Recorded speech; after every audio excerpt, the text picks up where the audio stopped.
The carpet burned against Simone's knees as Jerome's hand pressed harder on her shoulder, forcing her down. She could feel Brittany's eyes on her, could hear the woman's barely contained laughter from the leather couch that Simone had picked out 3 years ago when they'd first moved into this house. The same couch where she'd apparently been sleeping with Simone's husband for the past 8 months. "I said beg," Jerome repeated, his voice cold in a way she'd never heard before. This wasn't the man who'd promised to love her forever 6 years ago. This wasn't the man who'd held her when her mother died. This was a stranger wearing her husband's face. Simone's hands shook as she pressed them against her thighs, trying to maintain some dignity even in this position. "Jerome, please. We can talk about this like adults. You don't have to. You're in no position to tell me what I have to do," he cut her off sharply. "You're going to kneel there and you're going to beg me for a fair divorce settlement, or I'm going to make sure you walk away from this marriage with absolutely nothing. Do you understand me?" Brittany shifted on the couch, crossing her long legs. She wore a silk blouse that Simone recognized. She'd bought it for herself last month but never had the chance to wear it. "Jerome, baby, is this really necessary? She looks pathetic enough already." The casual cruelty in her voice made something crack inside Simone's chest. This woman had been in her home, wearing her clothes, sleeping in her bed, and now sat there like she owned the place. "It's necessary," Jerome said, not even looking at Brittany. His eyes stayed fixed on Simone with something like satisfaction. "I need her to understand how things are going to work from now on. She signed that post-nup agreement 5 years ago, remember? The one that says if the marriage ends she gets $50,000 and that's it. Everything else is mine." Simone's mind raced back to that document. She'd been so sick with the flu, barely able to think straight, and Jerome had presented it as just a formality that his lawyer insisted on. She'd signed it without reading it properly, trusting him completely. "That's not legal," Simone whispered, though even she could hear the doubt in her voice. "You can't just." "Can't I?" Jerome's smile was sharp. "You're a housewife, Simone. You haven't worked in 6 years. You have no money of your own, no career, no prospects. I've supported you all this time. The house is in my name. The cars are in my name. The bank accounts are in my name. You have nothing except what I choose to give you." He wasn't wrong. Simone had left her job as a junior accountant when they got married because Jerome insisted he made enough for both of them. He'd encouraged her to focus on their home, on building a life together. She trusted him. She'd been so stupid. "Now," Jerome continued, his voice dropping to something almost gentle, which somehow made it worse. "You're going to beg me nicely to give you the $50,000. You're going to thank me for being generous. And then you're going to sign the divorce papers and walk away quietly. No lawyers. No drama. No trying to take what's mine." Brittany laughed outright now. "I told you she'd cave. Look at her, she can't even afford a lawyer. What's she going to do?" Simone's vision blurred with tears she refused to let fall. Her knees ached. Her heart felt like it was being crushed in her chest. She'd given this man 6 years of her life. She'd given up her career, her independence, her friends who'd warned her he was controlling. She'd given him everything. And now he wanted her to beg. "Say it," Jerome demanded. "Say, please, Jerome, give me the settlement money." Simone's mouth opened. She could feel the words forming, could feel herself breaking under the weight of her helplessness. This was it. This was how her marriage ended, on her knees, begging the man who'd betrayed her for scraps. Her phone rang. The sound cut through the tension like a knife. All 3 of them froze. Simone's phone sat on the coffee table where she'd left it, the screen lighting up with an unknown number. The ringtone seemed impossibly loud in the silent room. "Ignore it," Jerome snapped. But something made Simone move. Maybe it was desperation. Maybe it was the tiny spark of defiance that refused to die even now. She reached for the phone. Jerome grabbed her wrist, his fingers digging in hard enough to bruise. "I said ignore it." "It might be important," Simone heard herself say. Her voice sounded strange, distant. "Nothing's more important than this conversation," Jerome growled. The phone kept ringing. On the 5th ring, Simone wrenched her arm free with a strength she didn't know she had and grabbed it. She answered without looking at the screen. "Hello?" There was a pause on the other end. Then a voice she hadn't heard in 5 years, a voice that made her entire body go rigid with shock. "Simone? Baby girl, is that really you?" Her father. Simone's hand flew to her mouth. Robert Mitchell. The man she'd cut out of her life when she married Jerome, the man who'd told her she was making a mistake, the man who'd said Jerome only wanted her money and connections. The man who'd been right about everything. "Dad." The word came out as barely a whisper. Jerome's face changed. She saw the color drain from his cheeks, saw the sudden uncertainty in his eyes. He knew about her father, knew they'd been estranged, but he'd always assumed the old man had disowned her completely. "I've been looking for you for 3 years," her father said, his voice rough with emotion. "You changed your number, moved, disappeared completely. But I never stopped searching. I need to see you, Simone. I need to talk to you. Please." Simone looked up at Jerome, at Brittany, at the home that had become a prison. "I don't know if—" "Are you safe?" her father asked suddenly, sharply. "Simone, are you in trouble? Tell me where you are right now." Something in his commanding tone, the tone of a man who'd built an empire from nothing, straightened Simone's spine. She was still on her knees, but suddenly she didn't feel quite so small. "I'm at home," she said carefully. "With Jerome." The silence on the other end was heavy. "The man you married against my advice?" "Yes." "The man who made you cut contact with your family?" "That's not—" Simone started to defend Jerome automatically, then stopped. Because it was true, wasn't it? Jerome had isolated her systematically. First it was, "Your father doesn't approve of us, it's too stressful to deal with him." Then it was, "Your friends don't understand our relationship." Then it was, "You don't need to work, you should focus on our home." "Simone," her father said quietly, "I'm going to ask you something and I need you to be honest with me. Do you need help?" She looked at Jerome's face, at the panic starting to creep into his expression. She looked at Brittany, sitting in her house wearing her clothes. She looked at her knees, still pressed against the carpet, at the position she'd been forced into. "Yes," Simone whispered. "Yes, I need help. Give me your address. I'm sending someone to get you right now. Don't hang up this phone." Jerome lunged forward, trying to grab the phone from her hand. "You don't need anyone to get you. We're in the middle of—" "Simone." Her father's voice sharpened. "What's happening?" "He's trying to take the phone," Simone said, standing up for the first time. Her legs shook but held. "He and his girlfriend have been trying to force me to sign divorce papers. To beg for—" "His girlfriend?" The ice in her father's voice could have frozen hell.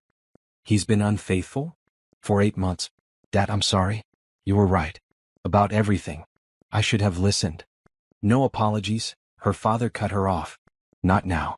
Right now you're going to walk out of that house. You're going to go to the nearest coffee shop or restaurant, somewhere public, and you're going to wait for my driver. His name is Patrick and he drives a black Mercedes. He'll be there in 15 minutes. "I don't have any money," Simone admitted, humiliation burning through her. "Jerome controls all the accounts." She heard her father take a deep breath, heard him collecting himself. When he spoke again, his voice was absolutely calm, which somehow made it more terrifying. "You don't need money, baby girl. You never did. You're Robert Mitchell's daughter. You're my heir. You own 20% of Mitchell Enterprises and everything that comes with it.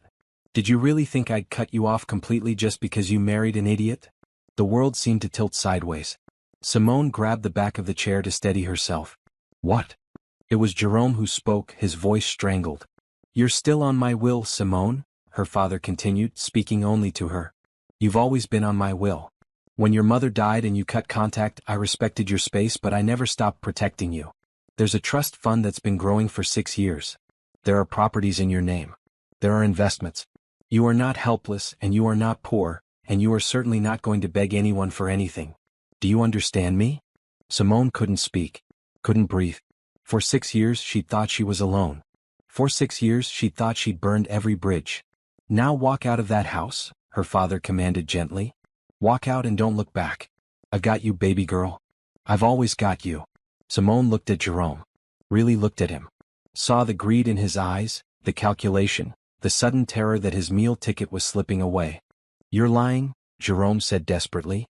"Your father disowned you. You told me." "I told you we weren't speaking," Simone corrected, her voice steadier than it had been all day. "You assumed the rest." She walked toward the door on shaking legs. Brittany jumped up from the couch. "You can't just leave. We're not done here." Simone paused at the door, turned back. "Yes, we are. We're very done." "Simone." Jerome's voice cracked. "Be reasonable. We can work this out. You can't just—" But she was already gone, walking out into the late afternoon sun with her father's voice still in her ear, telling her exactly where to go, exactly how to be safe, exactly how to start fighting back. The humiliation wasn't over, but for the first time in 6 years, Simone wasn't alone. And for the first time in 8 months she had hope. Simone sat in a corner booth at the coffee shop 3 blocks from the house she just abandoned, her father's voice still steady in her ear. Through the window she could see the street, watching for the black Mercedes. Her hands wouldn't stop shaking. "Are you somewhere safe?" her father asked for the third time. "Yes. I'm at Corner Brew Coffee. There are people here." Simone wrapped her free arm around herself, suddenly cold despite the warm day. "Dad, I don't understand. You said I own part of Mitchell Enterprises?" 20%, her father confirmed. "It was supposed to be your inheritance when you turned 30, but I moved the timeline up after you got married. I wanted you to have security even if you wouldn't talk to me. But that's worth." Simone couldn't even finish the sentence. Mitchell Enterprises was a massive real estate development company. She'd Googled her father once 2 years ago in a moment of weakness. The company was valued at over $2 billion. "Approximately $400 million, yes," her father said calmly. "Plus the trust fund your mother left you, which has been managed by my financial team. That's another $30 million. Plus the properties I put in your name, the penthouse in Manhattan, the beach house in California, the cottage in Vermont. Plus your investment portfolio, which has performed quite well." Simone's vision swam. "I'm going to be sick. Breathe, baby girl. I know this is a lot. A lot." Simone laughed and it came out slightly hysterical. "Dad, I was just on my knees being forced to beg for $50,000. I thought I had nothing. I thought." Her voice broke. The barista behind the counter glanced over with concern, and Simone tried to smile reassuringly, but she wasn't sure she managed it. "That man you married," her father said, his voice hard now. "He knew, didn't he? He knew who I was when he pursued you." Simone thought back 6 years. She'd met Jerome at a charity gala she'd attended with her father, just 2 months before her mother died. Jerome had been charming, attentive, interested in her rather than her father's money, or so she'd thought. After her mother's death, when her grief had been overwhelming and her relationship with her father strained by his workaholic ways, Jerome had been there. Supportive. Understanding. He'd suggested she needed space from her father to heal. He'd encouraged her to establish independence. He'd made cutting contact seem like self-care rather than isolation. "Oh my God," Simone whispered. "He played me from the beginning. I suspected as much. That's why I objected to the marriage. But you were grieving and I handled it badly. I gave you an ultimatum instead of supporting you. That's my fault." "No, Dad. I made my choices. I was so angry at you for not being there when Mom was sick, for always working, and Jerome seemed so different." "He seemed available," her father finished. "He had time for you because he didn't have a real career. He had attention for you because you were his career. Am I close?" Simone closed her eyes. "Very close." A black Mercedes pulled up outside the coffee shop. A man in a professional suit stepped out, tall, broad-shouldered, with graying hair and kind eyes. He looked directly at the window at Simone and nodded once. "Patrick's here," Simone said. "Good. He's going to bring you to my office. We have a lot to discuss and I think we should do it face to face. Is that all right?" "Yes." Simone stood, her legs still unsteady. "Dad? Thank you. For not giving up on me." "Never," her father said simply.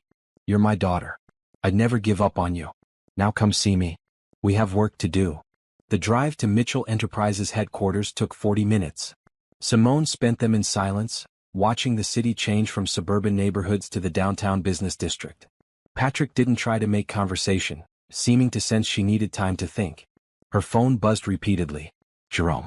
She declined each call without reading his messages. Whatever he had to say, she didn't care anymore. Mitchell Enterprises occupied the top 15 floors of the Crawford Tower, a gleaming structure of glass and steel that Simone had seen 1,000 times but never connected to her father. The lobby was all polished marble and modern art. People in expensive suits moved with purpose through the space. Patrick led her to a private elevator that required a keycard. They rode up in silence, and Simone caught her reflection in the mirrored walls. She looked terrible, eyes red, hair messy, still wearing the old jeans and t-shirt she'd put on that morning when life was different. The elevator opened directly into a reception area unlike anything Simone had ever seen. Floor-to-ceiling windows overlooked the city. The furniture was elegant but comfortable. A woman in her 50s with perfectly styled gray hair stood as they entered. "Ms. Mitchell," she said warmly. "It's wonderful to finally meet you. I'm Helen, your father's executive assistant. He's waiting for you in his office." Ms. Mitchell. Not Miss Palmer, Jerome's last name that she'd taken. The name felt right in a way nothing had felt right in years. Her father's office was through double doors. Robert Mitchell stood as she entered, and Simone felt her composure crack completely. He looked older than she remembered, more gray in his hair, more lines around his eyes. But his expression when he saw her was pure relief and love. "Dad?" she managed before she started crying. He crossed the room in 3 strides and pulled her into a hug that felt like safety itself. Simone sobbed into his shoulder while he held her, one hand stroking her hair like he used to when she was little. "I'm so sorry," she choked out. "I'm so sorry for everything. For cutting you out, for not listening, for being so stupid." "Stop," her father said firmly. "You're not stupid. You were grieving and you were manipulated by someone who saw your vulnerability. That's not your fault." He led her to a leather couch by the windows and sat beside her, keeping one arm around her shoulders. Simone tried to collect herself, wiping at her face with her hands. "Here." Her father handed her a box of tissues from the coffee table. "Take your time." Simone cleaned herself up as best she could, then looked at him properly. "You look tired. I've been worried about you for 3 years. Ever since you changed your number and moved without telling me where. I had investigators searching, but you'd covered your tracks well. Jerome insisted on it. He said we needed a fresh start, away from my old life." Simone shook her head. "I can't believe I didn't see it." "Abusers are good at hiding their true nature," her father said quietly. "And they're experts at making their victims feel like everything is their fault." "Has he been hurting you physically?" "No. Just financially. Emotionally. He controlled all the money, made all the decisions. I had to ask permission to buy anything over $20. He checked my phone, my email. I thought it was because he loved me, because he wanted us to be a team." Her father's jaw tightened, but his voice stayed calm. "And the woman? Brittany? She works with him." "Worked with him? He got fired 3 weeks ago for poor performance, but he didn't tell me. I found out today when I discovered the affair.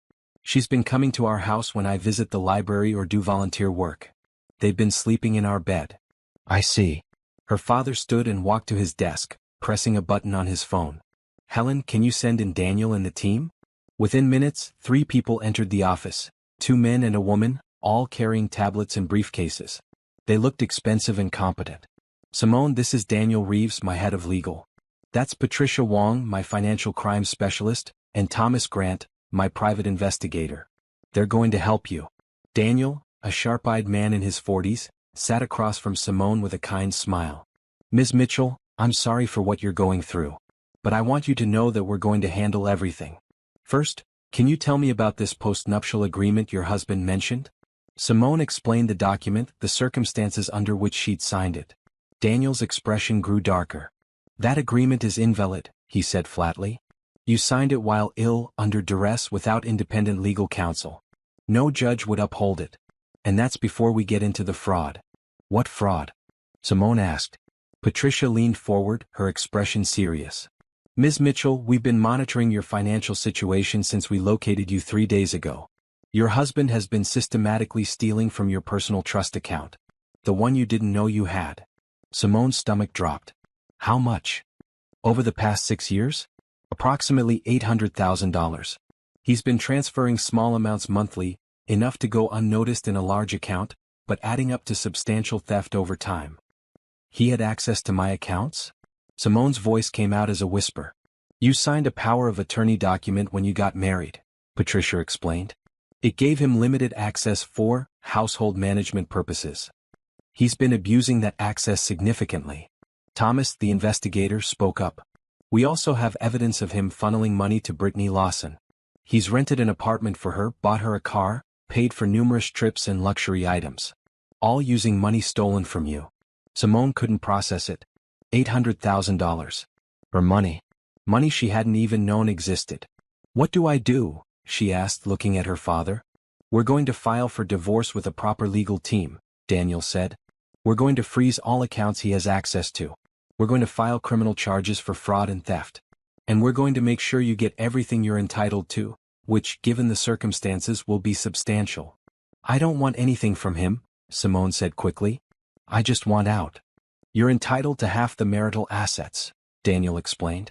"Plus restitution for what he stole. Plus damages for financial abuse. We're talking about several $1,000,000 once everything is calculated." "Several million?" Simone felt dizzy again. But he said he had nothing. That everything was his. He lied, her father said simply. Jerome Palmer has assets of approximately $3 million. The house, investment accounts, retirement funds. Half of that is yours by law. Plus the $800,000 he stole. Plus punitive damages. Simone tried to wrap her mind around it. He's going to fight this.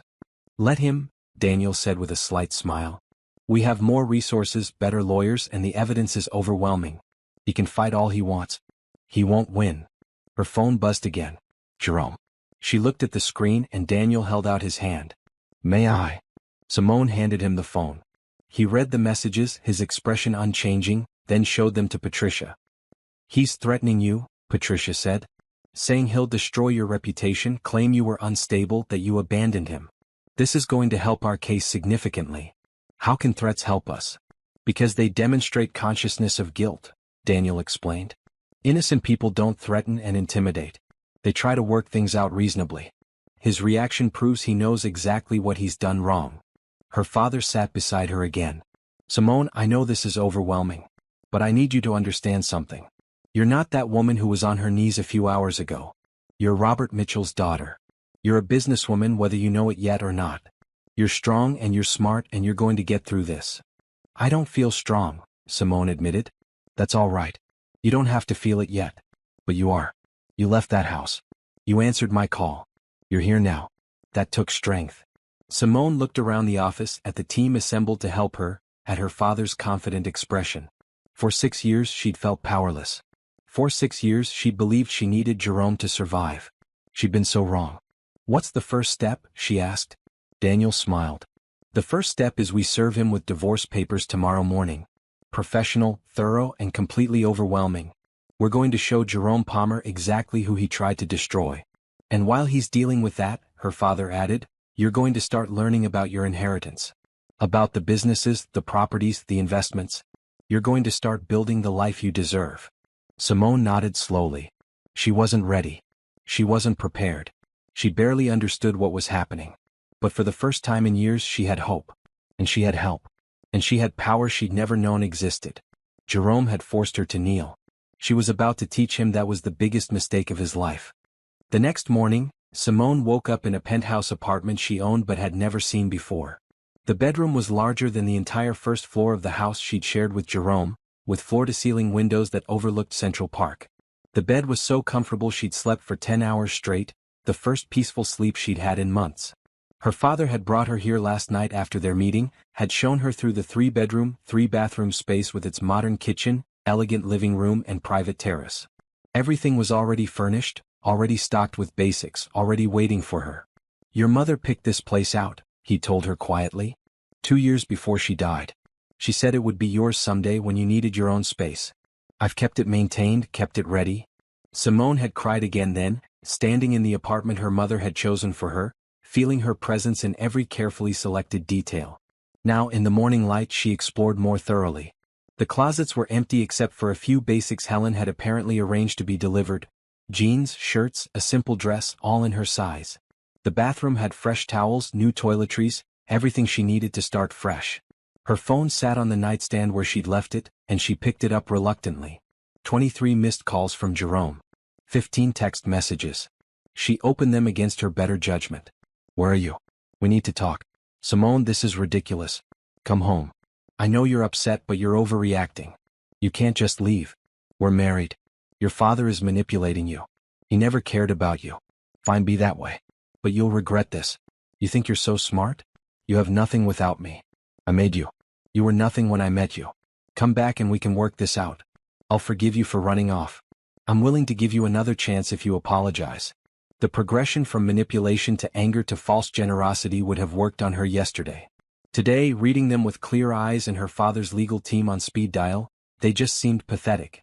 There was also a message from an unknown number. Ms. Mitchell, this is Daniel Reeves. Jerome Palmer was served with divorce papers at 8:47 a.m. this morning at his residence. The process server reports he became extremely agitated. We've also served him with notice of the criminal fraud investigation. Please don't respond to any of his attempts to contact you. Let us handle all communication. Your father has arranged for a car to pick you up at 10 a.m. to bring you to the office for orientation. Daniel. Simone checked the time. 9:15. She had 45 minutes to shower and make herself presentable for whatever orientation meant. The shower in the master bathroom was incredible, with multiple heads and steam features she didn't know how to use. Simone stood under the hot water for a long time, letting it wash away the last 6 years, the last 24 hours, all the dirt and hurt and humiliation. When she emerged, she found a note on the kitchen counter in her father's handwriting. "Baby girl, help yourself to anything in the kitchen. The building has a doorman, Gregory, and concierge, Susan, who know who you are. They'll help with anything you need. You're safe here. You're home. Dad. Safe. Home." 2 words she hadn't felt in so long. Patrick arrived exactly at 10, and the drive to Mitchell Enterprises was becoming familiar already. This time Simone felt more alert, more present. She noticed the details, the quality of the car's interior, the professional way Patrick navigated traffic, the respect he showed her. "Ms. Mitchell," he said as they pulled up to the building, "it's an honor to work for you. Your father has spoken about you often over the years. He's very proud of you." "Thank you, Patrick," Simone managed, touched by his sincerity. Helen was waiting in the reception area with a warm smile and a coffee in a real ceramic mug. "Good morning, Simone. Your father is in a meeting but he'll join us shortly. Today we're going to give you a full overview of your holdings and introduce you to the team that manages them." The conference room Helen led her to had a long table surrounded by comfortable chairs, and one wall was entirely covered with screens showing various data and charts. 6 people stood as Simone entered, all looking professional and welcoming. "Everyone, this is Simone Mitchell," Helen announced. "Simone, this is your financial team." For the next 2 hours, Simone's head spun with information. There was Gregory Chin, her financial advisor, who walked her through investment portfolios worth tens of millions. There was Amanda Pierce, the property manager who oversaw her real estate holdings. Not just the penthouse and the houses her father had mentioned, but commercial properties, land investments, and development projects. There was Marcus. "Wait," Simone interrupted, catching herself. "I'm sorry, could you repeat your name?" The young man smiled. "Richard Okoye. I manage your stake in Mitchell Enterprises and handle board communications." "Right, Richard. Not Marcus." Simone made a mental note and tried to focus. Richard explained that as a 20% stakeholder, she had significant voting power in company decisions. She had the right to attend board meetings, to review financial reports, to participate in strategic planning. Her father held 40% of the company, and the remaining 40% was distributed among various investors. "Together, you and your father control 60% of Mitchell Enterprises," Richard explained. "That's a controlling stake. Any major decisions require your approval." "But I don't know anything about real estate development," Simone protested. "You'll learn," her father said from the doorway. He'd slipped in during Richard's presentation and now stood watching with obvious pride. "You have a degree in accounting which gives you a strong foundation. And you have good instincts, you just haven't had the chance to use them." "Dad, this is too much. I can't possibly." "You can," he interrupted gently. "And you will. But we're not expecting you to master everything overnight. Take your time. Ask questions. Learn. This is your birthright, Simone. Your mother and I built this together and it's meant to be yours." Patricia Wong joined them before lunch, bringing news about the criminal investigation. She spread documents across the conference table, each one representing another piece of Jerome's theft. "We've traced the money," she said. $847,000, to be exact, transferred from your trust account over 72 months. He was very methodical, never more than $15,000 in any single month, always disguised as legitimate expenses. Simone looked at the spreadsheets, seeing her own signature on authorization forms she didn't remember signing. "How did he get me to authorize these?" "He didn't. These signatures are forged. We've had a handwriting expert analyze them and they're not your writing. He had power of attorney to make transfers, but he needed your signature for anything over $5,000. So he forged it." "That's a federal crime," Daniel added, joining the meeting. "Wire fraud, identity theft, and forgery. Each one carries significant prison time." "Prison?" Simone's voice came out small. "The district attorney is very interested in this case," Daniel explained. "High-value white-collar crime, clear evidence, sympathetic victim. They want to prosecute. The question is whether you want to press charges." Simone looked at the documents, at the careful record of Jerome's systematic theft. For 6 years, while he'd controlled her every move and told her she was lucky to have him, he'd been stealing hundreds of thousands of dollars. Money that could have given her freedom. Money that could have let her leave years ago. Yes, she said clearly. I want to press charges. Her father nodded with approval. Patricia made a note on her tablet. There's one more thing, Thomas Grant said, entering the room with his laptop. The investigator. I've been looking into Brittany Lawson. She's got quite a history. He turned his laptop screen to show a series of documents. She's been married twice before. Both times to wealthy men. Both times she had affairs with their business associates. Both times she walked away with substantial divorce settlements. She's a professional, Simone said slowly, understanding. This is what she does. Exactly. And Jerome was the perfect mark. Access to what he thought was unlimited money through you, desperate to impress her, not smart enough to see he was being used.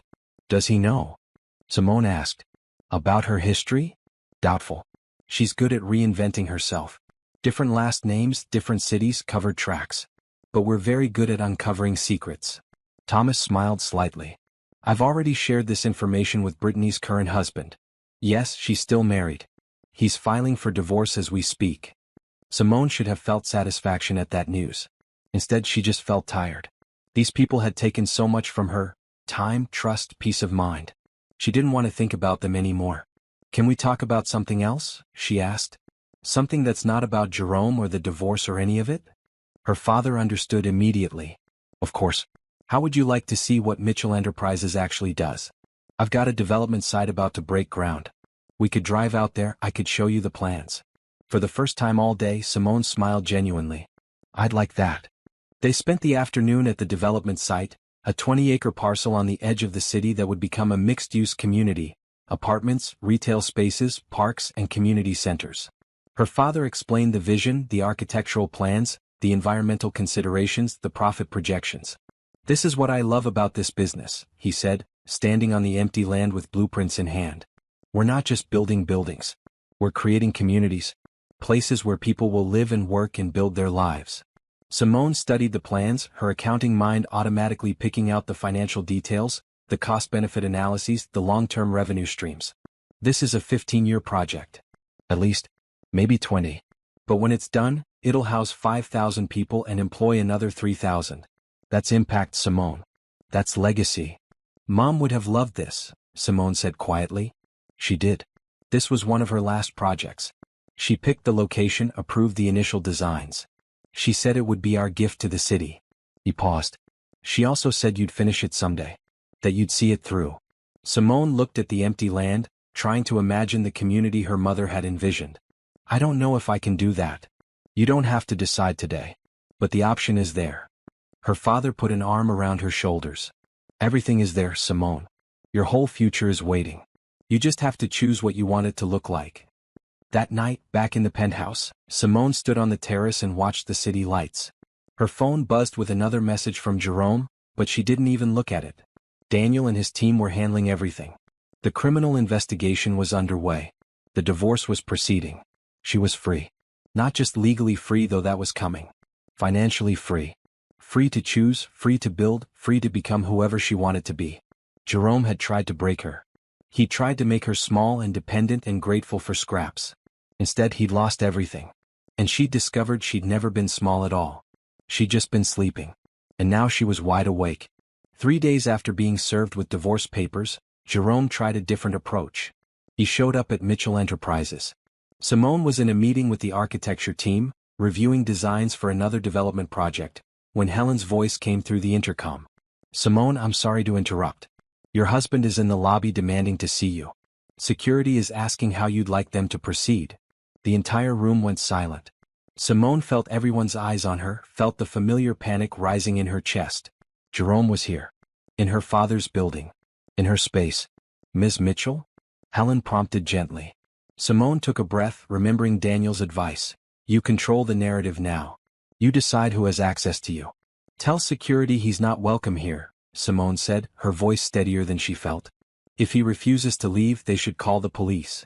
Understood. Richard Okoye, the young executive who'd been presenting the designs, gave her an approving nod. Good call. Men like that only understand firm boundaries. The meeting continued, but Simone couldn't concentrate. She kept waiting for Jerome to appear, to force his way in, to make a scene. But nothing happened. After 15 minutes, Helen's voice came through again. He's gone. Security escorted him to the street. They've added his photo to the banned list. He won't be able to get past the lobby again. That night, the text messages intensified. You can't hide from me forever.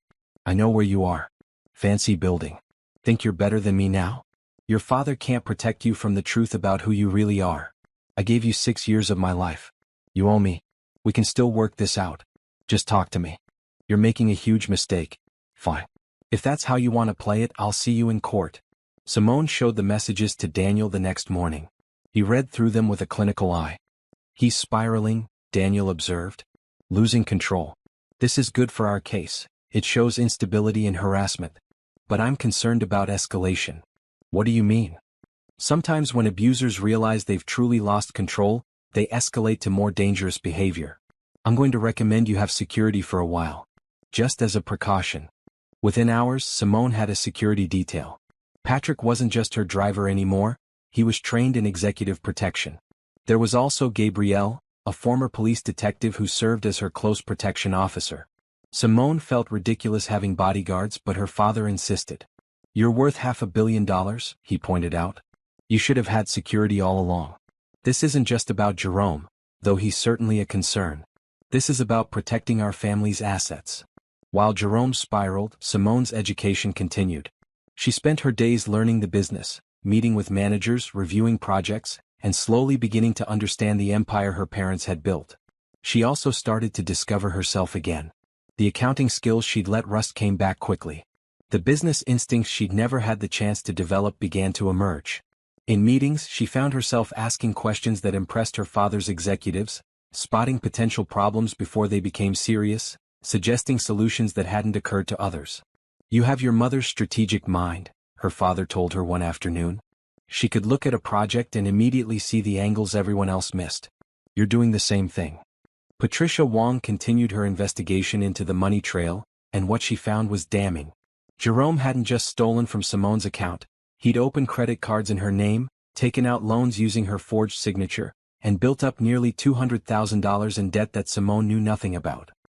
He was living far beyond his actual means, Patricia explained, showing Simone the evidence.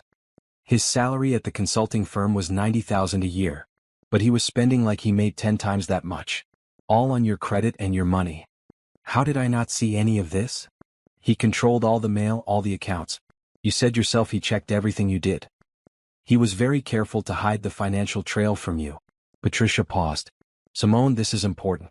Did he ever make you sign documents without reading them? Simone thought back. All the time. He'd say they were just household stuff, bills, routine paperwork.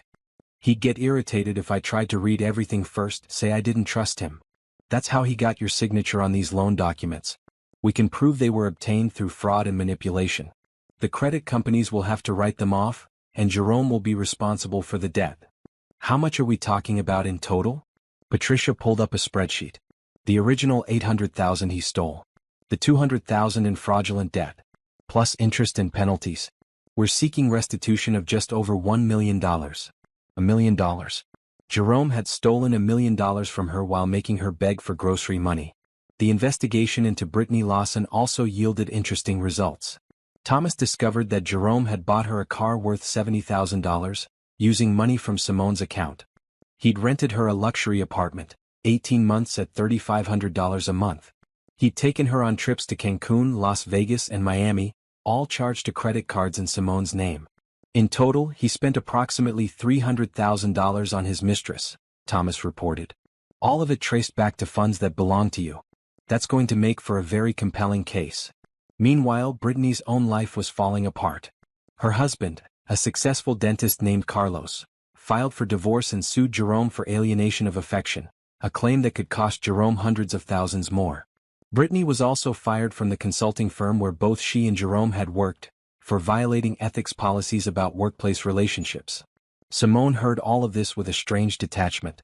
These people who'd hurt her so badly were destroying themselves, and she didn't have to do anything but stand back and watch. Do you want to know what they're saying about you? Thomas asked one day. Jerome's been talking to mutual friends, spreading stories. What kind of stories? That you're mentally unstable. That you abandoned him without cause. That your father is a controlling tyrant who manipulated you away from your marriage. That you were never happy. but wouldn't admit it. Thomas's expression was sympathetic. It's all lies, of course, but some people believe him. Let them, Simone said simply. Anyone who knows me really knows me will see through it. And anyone who believes Jerome without asking my side isn't someone I need in my life. Her father overheard this exchange and smiled. That's exactly right. You can't control what people say about you, Simone. You can only control how you respond, or don't respond. As the weeks passed, Simone started to build a new routine. Mornings were for learning the business. Meetings, reviews, site visits.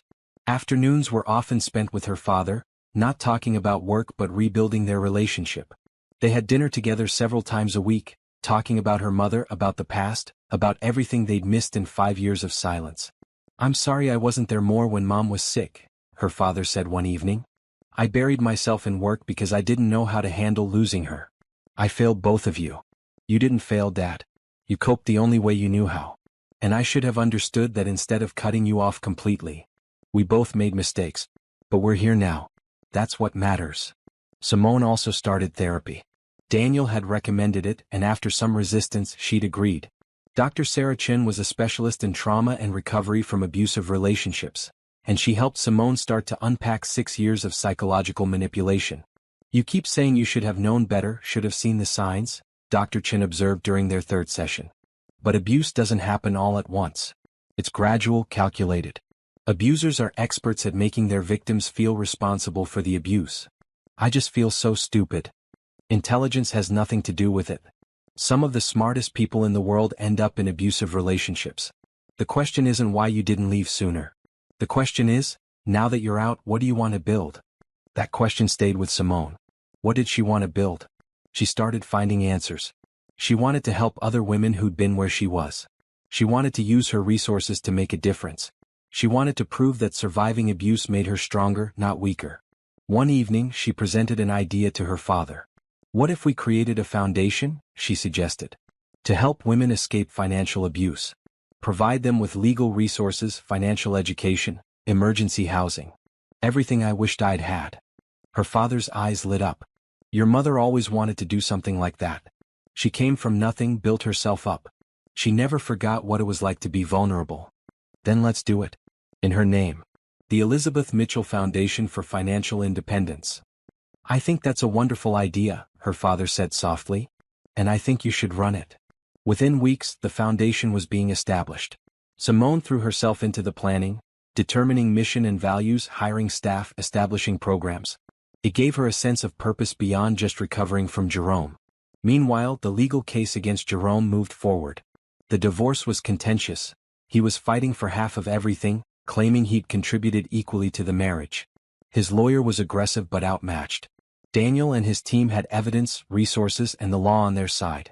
The criminal investigation was proceeding as well.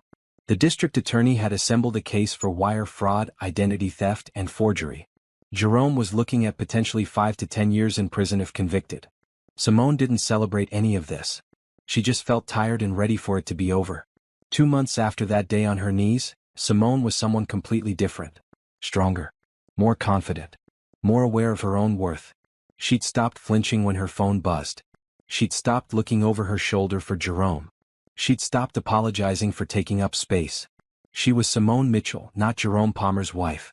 She was a businesswoman, a philanthropist in the making, a survivor. And she was done being anyone's victim.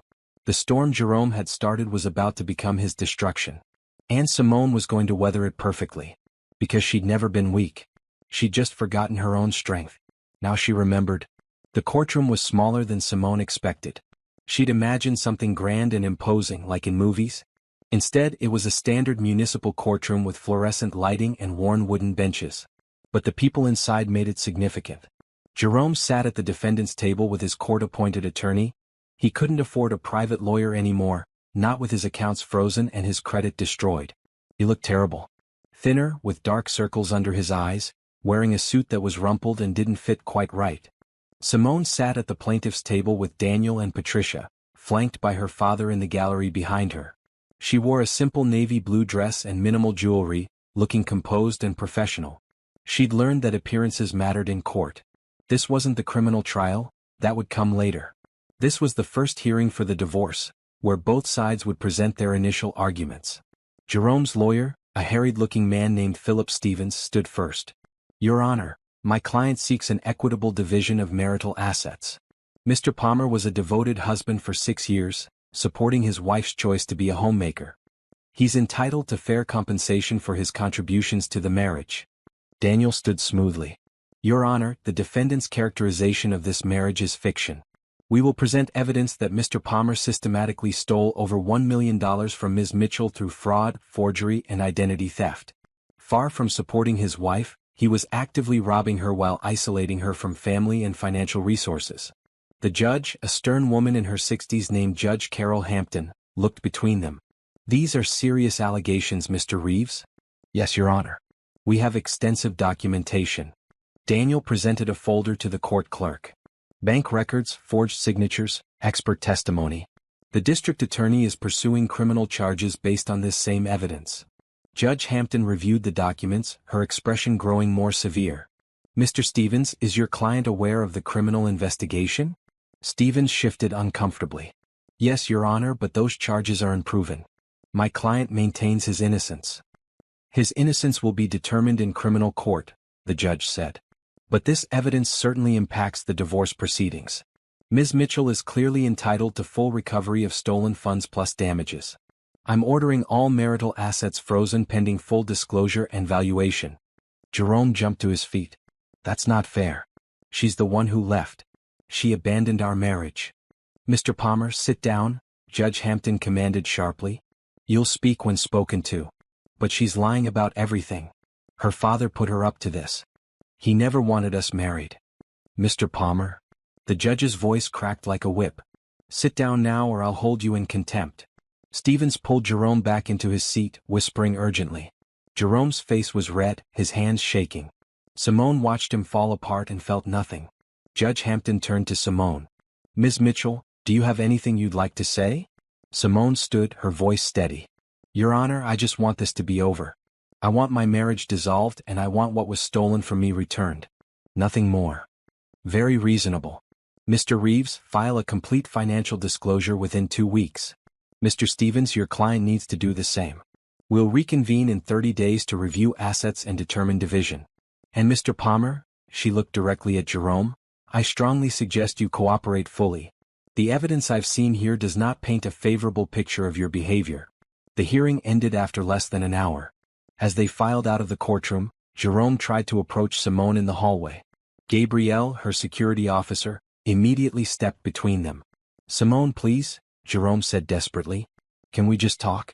5 minutes. Just you and me. No, Simone said simply. You owe me that much. After everything we've been through. I owe you nothing, Simone interrupted, her voice calm but firm. You made sure of that when you stole from me and cheated on me. We have nothing to discuss. This is insane. You're destroying my life over one mistake. One mistake. Patricia stepped forward, her voice cold. You committed fraud 72 times over 6 years. You forged your wife's signature on dozens of documents. You opened fraudulent accounts. You stole over $1 million. Which one of those is the one mistake you're referring to? Jerome's mouth opened and closed like a fish. Before he could respond, a woman's voice cut through the hallway. Jerome. Everyone turned. Brittany hurried toward them, wearing 2 high heels and too bright makeup. I've been trying to call you. Carlos served me with papers. He's suing you for $500,000. You said you'd handle this. Jerome's face went pale. Not here, Brittany. Yes, here. You promised me. Ms. Lawson, Daniel said pleasantly, I'd be careful about what you say in this courthouse. Anything you admit could be used in multiple legal proceedings. Brittany stopped short, seeming to realize she was surrounded by lawyers. Her eyes landed on Simone, and something ugly crossed her face. This is all your fault, she spat. You couldn't just let him go quietly. You had to make a scene, bring in lawyers, ruin everything. I ruined everything? Simone felt a laugh bubble up, slightly hysterical. You slept with my husband in my house. You wore my clothes. You spent my money. But I'm the one who ruined things. He was going to leave you anyway. We were in love. You've been in love with 3 different married men in the last 5 years, Thomas interjected, appearing from nowhere with his investigator's notebook. All of them wealthy. All of them now divorced and broke. Interesting pattern. Brittany's face flushed. I don't know what you're talking about. Don't you? Because I have court records from Atlanta and Phoenix that tell a very different story. Thomas smiled pleasantly. I'm sure Carlos's lawyer would be very interested in those records. Brittany looked between them, trapped. Jerome grabbed her arm. Let's go. No, wait. But Jerome was already pulling her down the hallway, nearly running to escape. Simone watched them go, watched them turn on each other in panic, and still felt nothing. Well, Daniel said with satisfaction, that went better than expected. In the car ride back to Mitchell Enterprises, Simone was quiet. Her father sat beside her, not pushing her to talk. Finally she said, I thought I'd feel something. Seeing him like that, so desperate.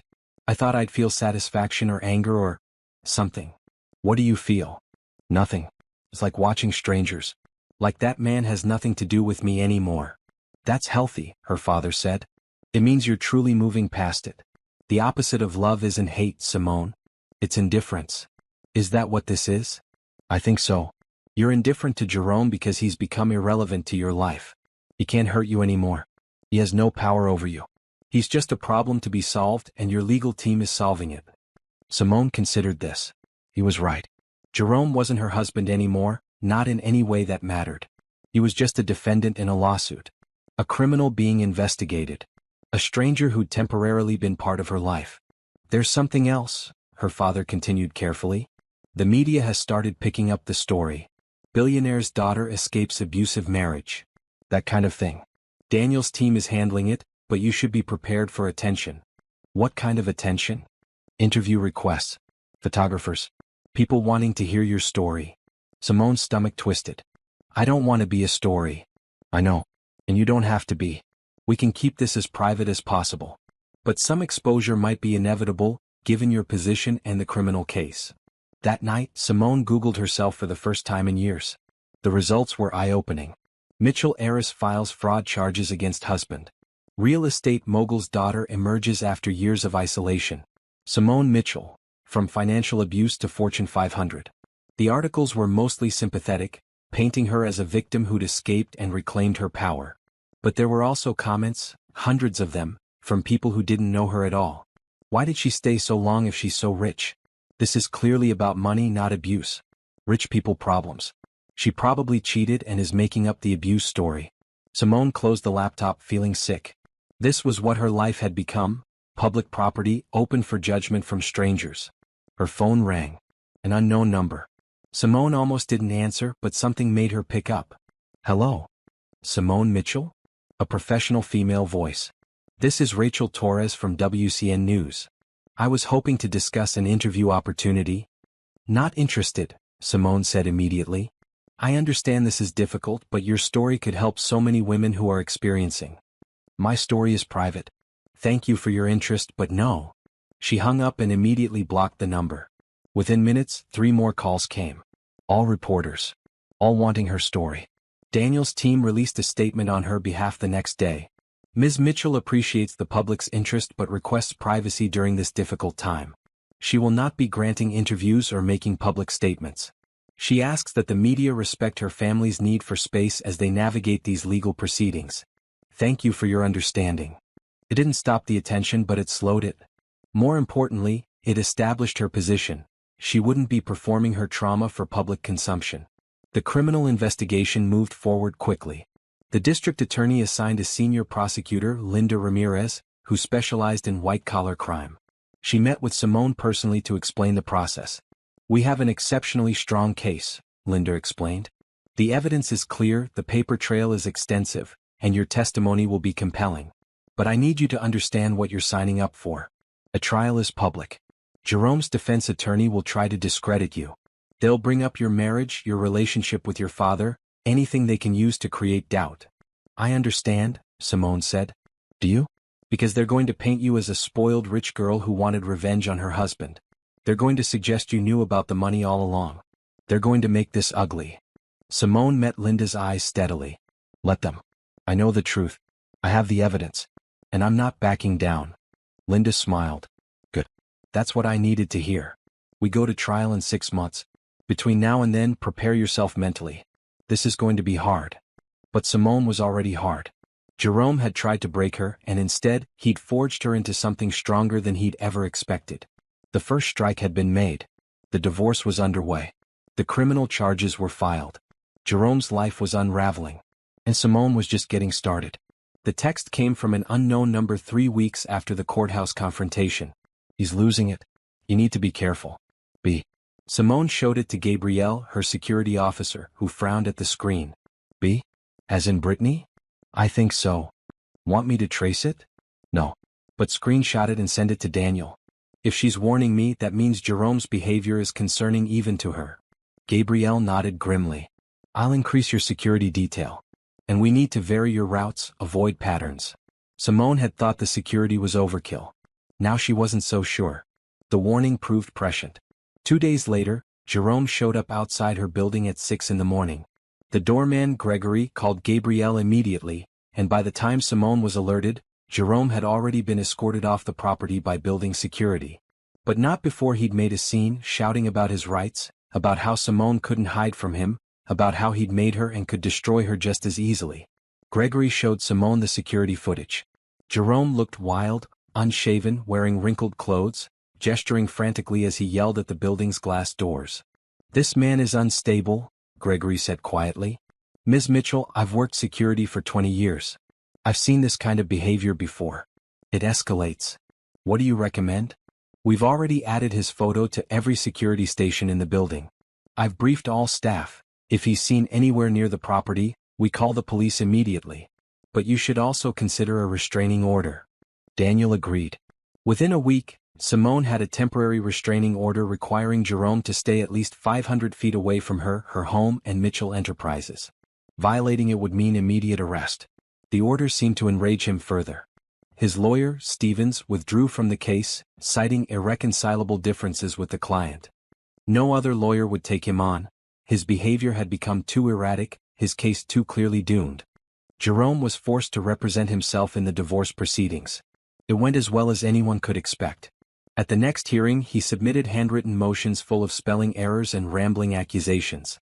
He claimed Simone had orchestrated a conspiracy with her father to steal his future. He demanded half of her inheritance as compensation for emotional damages. Judge Hampton was not impressed. Mr. Palmer, nothing you've submitted here has any legal merit. You're not entitled to property your wife inherited from her family. You're not entitled to damages when you're the one who committed fraud. And these accusations of conspiracy are baseless and offensive. But she lied to me. Jerome shouted, half rising from his chair. She never told me she was rich. She let me think. What Ms. Mitchell chose to disclose about her family's wealth was her decision, the judge interrupted. You married her under the assumption she had no money, correct? Yes. Then you can't claim you were entitled to money you didn't know existed. You can't have it both ways, Mr. Palmer. Jerome's face reddened. This is completely unfair. You're all against me because she's rich and I'm not. No, Mr. Palmer. We're against you because you committed multiple felonies against your wife. This court deals in evidence and law, not your feelings of persecution. Judge Hampton looked at Daniel. Mr. Reeves, I'm ready to move forward with asset division. Present your proposal. Daniel stood smoothly. Thank you, Your Honor. Given Mr. Palmer's theft and fraud, Ms. Mitchell is seeking full recovery of all stolen funds plus interest, totaling $1.2 million. She's also seeking full ownership of the marital home, which was purchased with funds traced back to her accounts. Mr. Palmer would receive no assets from the marriage and would be responsible for all debts he incurred, fraudulent or otherwise. That's robbery. Jerome exploded. She gets everything and I get nothing? How is that fair? It's fair because you stole from her, Judge Hampton said flatly. The law is quite clear about this, Mr. Palmer. When one spouse commits theft against the other, the victim spouse is entitled to full restitution and damages. You're lucky Ms. Mitchell isn't seeking additional punitive damages, which she would likely win. I won't accept this. You don't have a choice. This is my ruling. Ms. Mitchell receives full restitution, full ownership of all marital assets, and Mr. Palmer receives nothing. The marriage is dissolved effective immediately. She slammed her gavel. We're done here. Jerome didn't move. He sat at the defendant's table, staring at nothing, his face completely blank. For a moment, Simone almost felt sorry for him. Then she remembered kneeling on the carpet, begging. The feeling passed. As they left the courtroom, reporters swarmed. Simone kept her head down while Gabrielle and Patrick cleared a path. Daniel made a brief statement. Ms. Mitchell is satisfied with the court's decision and looks forward to moving past this difficult chapter of her life. She asks for privacy and has no further comment. They got Simone into the car before the reporters could ask questions. As Patrick pulled away from the curb, Simone saw Jerome emerge from the courthouse, immediately surrounded by cameras and microphones. "Should we watch?" her father asked gently from beside her. "No. I don't care what he has to say." But that night, clips were all over the news. Jerome ranting on the courthouse steps about conspiracy and injustice. Jerome claiming Simone had seduced him just to ruin him. Jerome threatening to appeal, to fight, to never stop until he got justice. He looked crazy. The media portrayed him as crazy. Public opinion, which had been somewhat divided, swung sharply against him. Meanwhile, Brittany Lawson's life had imploded completely. Her husband Carlos had won his alienation of affection lawsuit, and she owed Jerome, who had nothing, $500,000. She'd lost her job, her home, and her reputation. Thomas's investigation revealed she'd been contacting other wealthy men on dating apps, already looking for her next mark. But her court records were now public, and any background check would reveal her history. She tried to contact Simone once, a desperate email that somehow got past the filters. "I know you have no reason to help me, but I'm desperate. Carlos is going to take everything. I made mistakes, I know that, but I don't deserve to lose everything. You're rich, you don't understand what it's like to have nothing. Please, can we talk?" Patricia showed Simone the email with raised eyebrows. "How do you want to respond?" "Delete it," Simone said immediately. "Block the address. I'm not interested in her sob story. She's probably going to keep trying. Then keep blocking her. I meant what I said in court. I owe her nothing. She made her choices. Now she lives with them." The criminal trial date was set for 4 months away. Linda Ramirez continued to build the case, which was becoming more extensive as investigators uncovered additional fraud. "He didn't just steal from you," Linda explained during a prep session. "He also falsified tax returns, committed wire fraud across state lines, and engaged in identity theft. Each count carries a potential sentence. We're looking at 15 to 20 years total if convicted on all charges." "Will he take a plea deal?" "He's been offered one. 5 years in exchange for a guilty plea and full restitution. His public defender is urging him to take it, but he's refusing. He insists on going to trial, claims he can prove his innocence." "Can he?" Linda laughed. "Not a chance. The evidence is overwhelming. He's going to trial because he's delusional, not because he has a case." While the legal proceedings ground forward, Simone's new life took shape. The Elizabeth Mitchell Foundation officially launched with a gala event that raised $2 million in its first night. Simone gave a brief speech, her voice shaking but clear. "My mother taught me that true strength isn't about having power, it's about empowering others. This foundation exists to help women find their financial independence, their voice, their strength. Because no woman should ever have to kneel and beg for what's rightfully hers." The applause was thunderous. Simone saw her father in the front row, tears streaming down his face with pride. The foundation's first programs launched within weeks. Legal clinics for women seeking divorces, financial literacy workshops, emergency housing partnerships, career training and job placement services. Women started coming forward with their stories. Stories like Simone's: systematic abuse, financial control, isolation. Each one made Simone more determined to help, to create resources she wished she'd had. She hired a staff of 12, all specialists in their fields. The foundation occupied 3 floors of office space in downtown, donated by Mitchell Enterprises. They helped 73 women in the first month alone. "You're doing something incredible here," Dr. Chin told Simone during one of their therapy sessions. "You're taking your trauma and transforming it into purpose. It doesn't feel incredible. It feels necessary. That's what makes it powerful. You're not doing this for recognition. You're doing it because you genuinely want to help." Simone also began taking a more active role at Mitchell Enterprises. She attended board meetings, contributed to strategic planning, and started overseeing the completion of her mother's final development project. "You have a real talent for this," Richard told her after a particularly successful presentation to investors. "You're a natural leader." "I'm still learning. We're all still learning. But you've got instincts that can't be taught. Trust them." 4 months after the divorce was finalized, Simone's life looked completely different. She had purpose, passion, and power. She had rebuilt her relationship with her father. She had created something meaningful with the foundation. Jerome had nothing. He'd lost his marriage, his home, his reputation, and soon he'd lose his freedom. And Simone had made peace with that. She hadn't destroyed him, he'd destroyed himself. She just refused to go down with him. The unraveling was complete. The criminal trial was approaching. And Simone was ready to testify, to tell her truth, to finally close this chapter for good. Because she was no longer Jerome Palmer's victim. She was Simone Mitchell, survivor, philanthropist, businesswoman. And she was just getting started.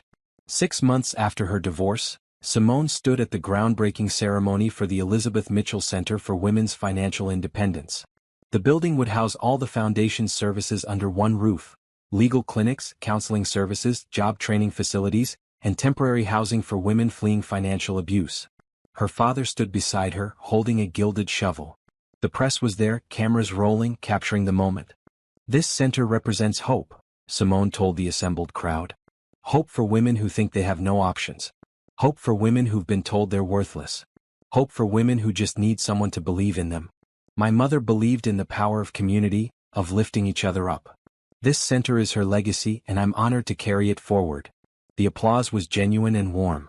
As Simone plunged her shovel into the ground for the symbolic first dig, she felt her mother's presence strongly. This was right. This was exactly what she was meant to do. After the ceremony, a young woman approached Simone hesitantly. She looked to be in her late 20s with nervous eyes and clutched hands. "Ms. Mitchell? I'm sorry to bother you, but I wanted to thank you.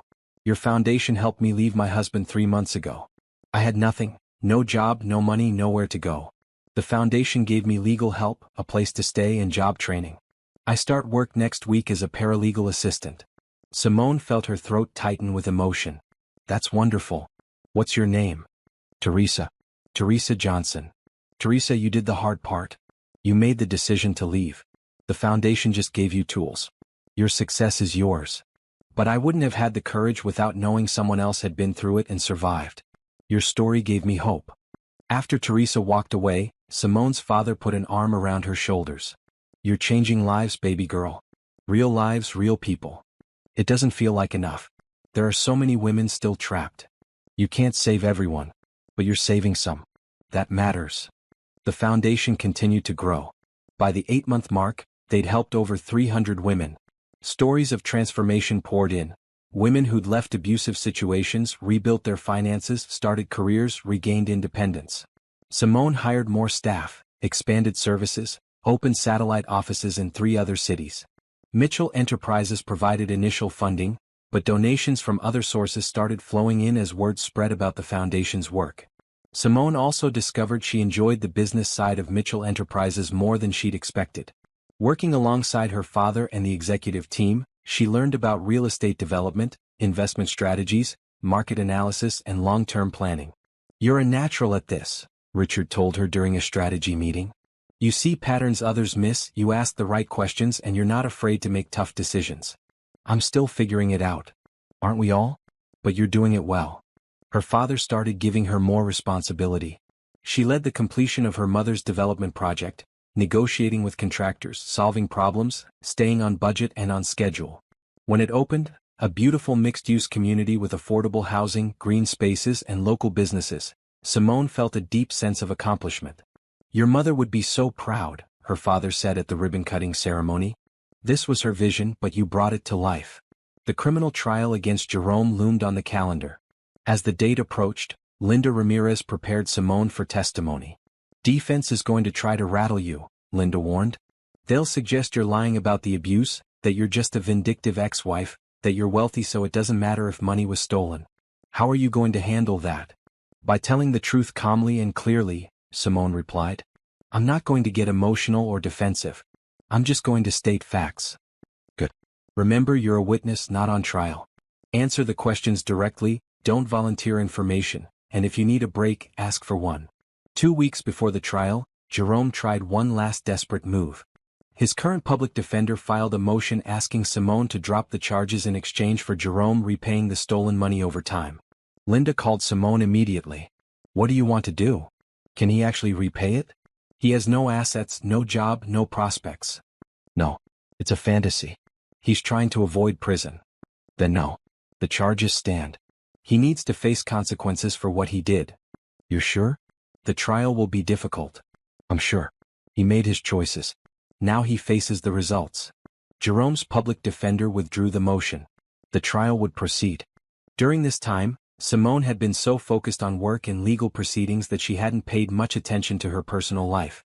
She'd gone to therapy, spent time with her father, built the foundation, but she hadn't dated, hadn't socialized much, hadn't really thought about romance. Then she met Andre. It happened at a construction site for a new Mitchell Enterprises project. Simone was there reviewing progress when a man in a hard hat approached her with blueprints. Ms. Mitchell? I'm Andre Washington, the lead architect. I wanted to discuss some modifications to the south wing design. He stopped mid-sentence, and Simone looked up from her tablet to find him staring at her with an expression of stunned appreciation. Sorry, he said, recovering quickly. You're not what I expected. What did you expect? Honestly? Someone older, sterner. Maybe wearing a power suit and barking orders. He smiled and it was warm and genuine. Instead I'm what? Beautiful, he said simply. Then his eyes widened. That was completely inappropriate. I apologize. That was unprofessional. Simone laughed, surprising herself. It's fine. And thank you. Now, what modifications did you want to discuss? They spent an hour going over the plans. Andre was brilliant. His designs were innovative but practical, beautiful but functional. He listened to Simone's concerns about cost and timeline, then offered solutions that addressed both. You really care about this project, Simone observed. I care about all my projects, but this one especially. Affordable housing that doesn't look cheap or feel temporary, that's what communities need. Your father gave me the freedom to design something that actually serves people, not just looks good in architectural magazines. His passion reminded Simone of herself, of the way she felt about the foundation. She found herself smiling more during that conversation than she had in months. At the end of the meeting, Andre hesitated. Would it be completely inappropriate if I asked you to dinner? To discuss the project further, of course. Of course, Simone said, still smiling. For the project. Absolutely. Nothing but professional interest in your insights on sustainable urban development. Nothing but that. They both laughed. Simone gave him her number. Their first dinner was at a small Italian restaurant, quiet and unpretentious. Andre showed up in jeans and a nice shirt, looking nervous. Full disclosure, he said as they sat down. I Googled you after our meeting. I know about your ex-husband, the trial, all of it. If that makes you uncomfortable, we can just keep this professional. Simone appreciated his honesty. It doesn't make me uncomfortable. It's public record. But I don't really want to talk about it tonight. Fair enough. What do you want to talk about? They talked about architecture, about the foundation, about his childhood in Georgia and hers in New York. They talked about books and movies and their favorite places to travel. The conversation flowed naturally, easily, without the awkwardness Simone had feared. Andre didn't know her as Jerome's wife or as a victim. He knew her as Simone Mitchell, businesswoman and philanthropist. He treated her as an equal, not as someone to be controlled or protected. Can I be honest about something? Andre asked as they walked to her car after dinner. Please. I'm intimidated by you. You're brilliant, successful, gorgeous, and you run a foundation that's changing lives. I'm just an architect who draws buildings. Just an architect? Simone stopped walking.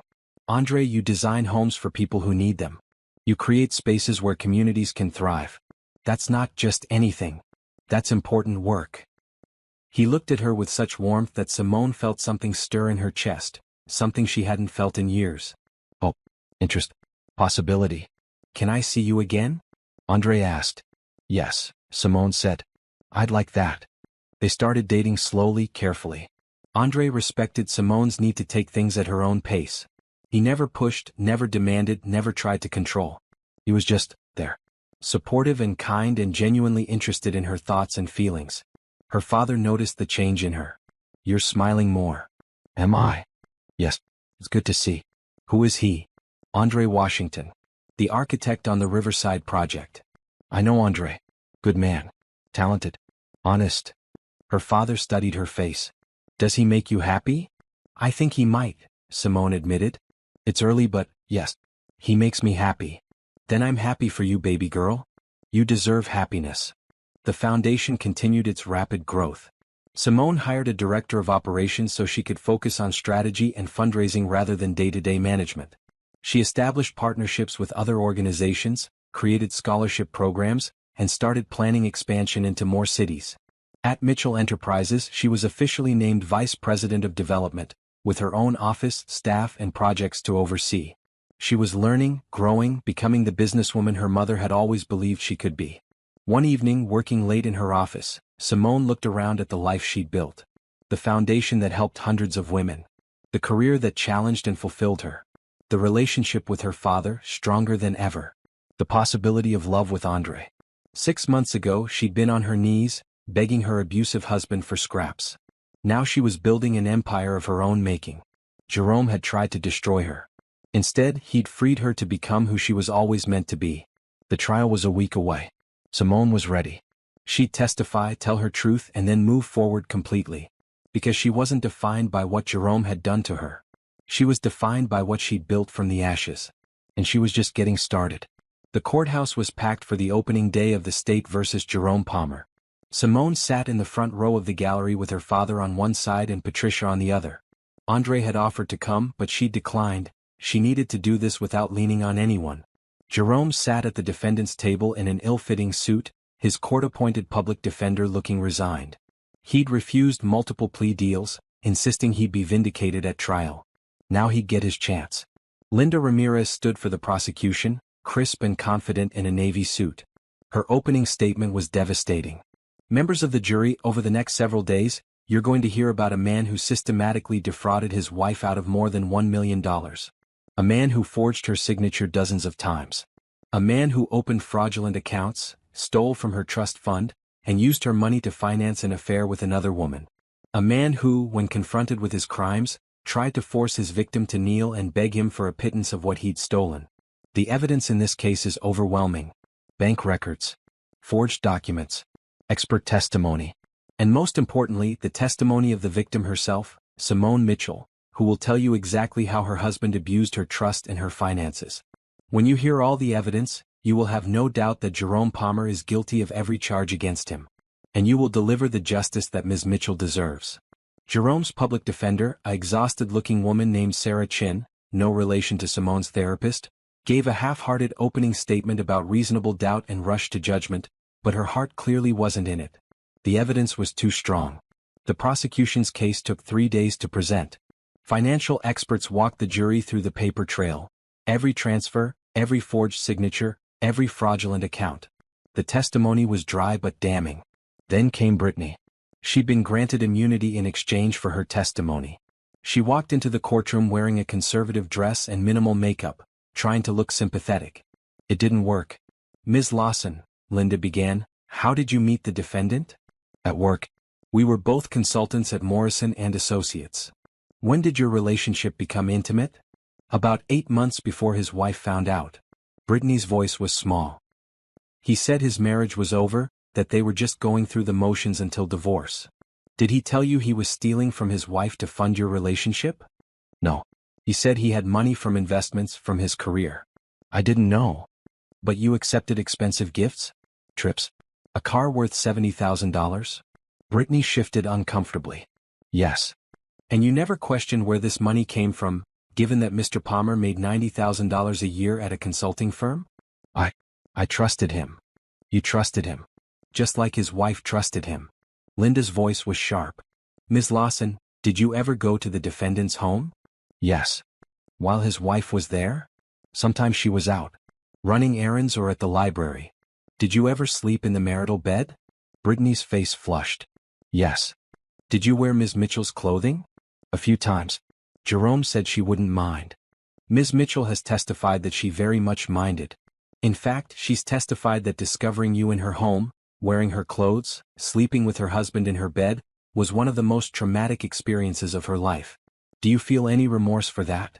Objection, Sarah Chin called weakly. Relevance. I'll allow it, Judge Hampton said. The witness may answer. Brittany looked at Simone for the first time. I'm sorry. I didn't think about how it would affect her.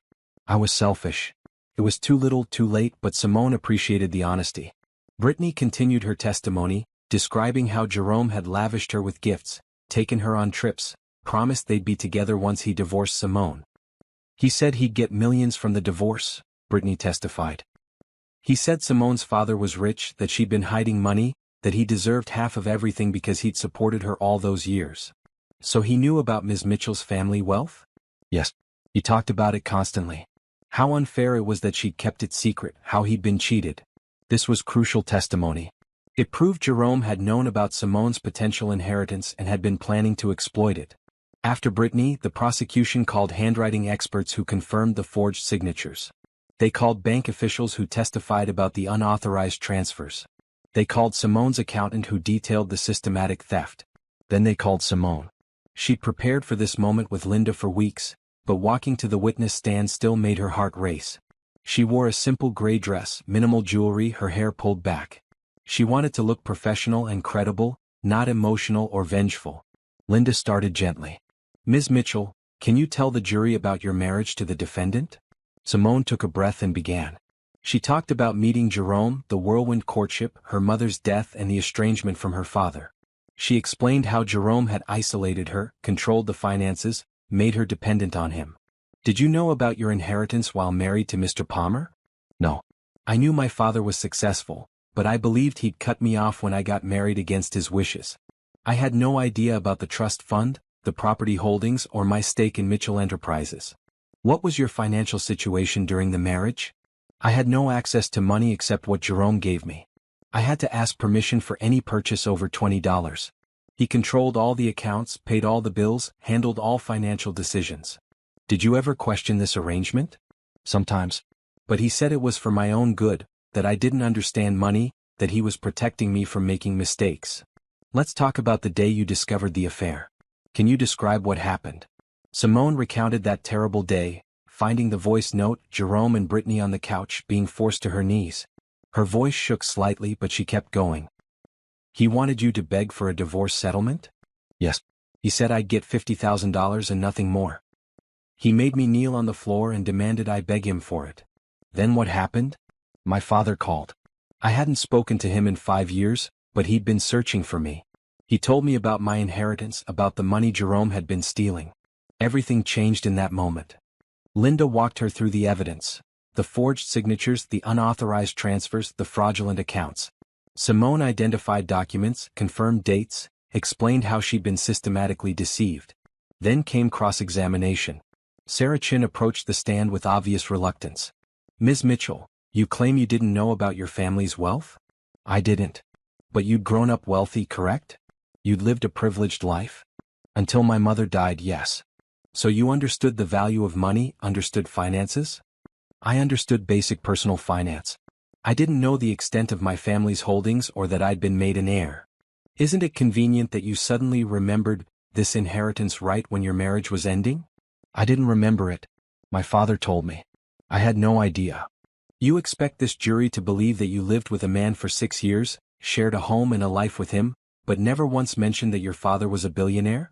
I thought my father had disowned me. Jerome encouraged me to believe that. He isolated me from my family deliberately. Chen's questions continued, trying to paint Simone as a liar or a gold digger who'd set Jerome up, but Simone remained calm and consistent. Linda had prepared her well. Finally, Chen asked, Ms. Mitchell, isn't it true that you've benefited tremendously from these accusations? You've gotten sympathy, media attention, and you've built a foundation on the back of your victim narrative. Simone looked directly at the jury. I built a foundation to help other women escape the kind of abuse I experienced. If that's benefiting, then yes, I'm grateful for the opportunity. But I'd trade all of it to have those 6 years of my life back. To have never met Jerome Palmer. To have never been betrayed and stolen from by someone I trusted. She was excused after 2 hours on the stand. As she walked past the defendant's table, Jerome tried to catch her eye, but she looked straight ahead. The prosecution rested their case. The defense had almost nothing. No witnesses, no evidence, just Jerome's insistence that he'd been set up by Simone and her father. When Jerome took the stand in his own defense, it was a disaster. They planned this from the beginning, he insisted, his voice rising. Robert Mitchell never wanted us married. He used his money and power to turn my wife against me, to fabricate evidence, to destroy my life. Mr. Palmer, Sarah Chin said wearily, do you have any evidence of this conspiracy? I know what I know. They're rich, they're powerful, they can make evidence say anything.